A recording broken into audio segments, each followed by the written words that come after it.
Welcome to Man Does Tech, where I solve the problems you didn't even know you had. In this video, I will explain how to buy Bitcoin on the Fidelity app. First, open your Fidelity app and log in using your credentials. Next, locate the crypto section within the app's navigation menu.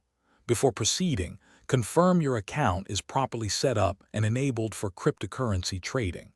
This ensures a smooth transaction process. Let's get started with the steps.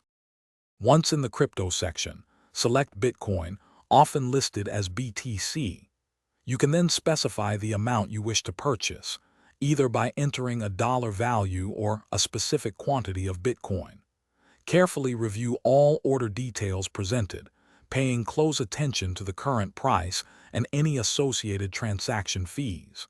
This step is crucial for understanding your total investment.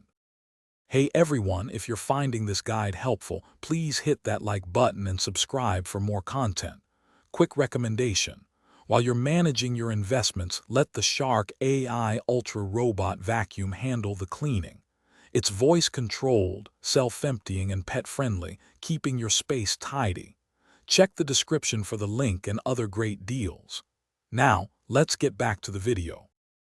After reviewing your order thoroughly, proceed to confirm the purchase. This action will execute the trade, finalizing your Bitcoin acquisition. Shortly after, your newly purchased Bitcoin will be reflected in your Fidelity account portfolio. You can then monitor its performance directly within the app. Congratulations on your first Bitcoin purchase. Thanks for watching. If you found this helpful, don't forget to like and subscribe.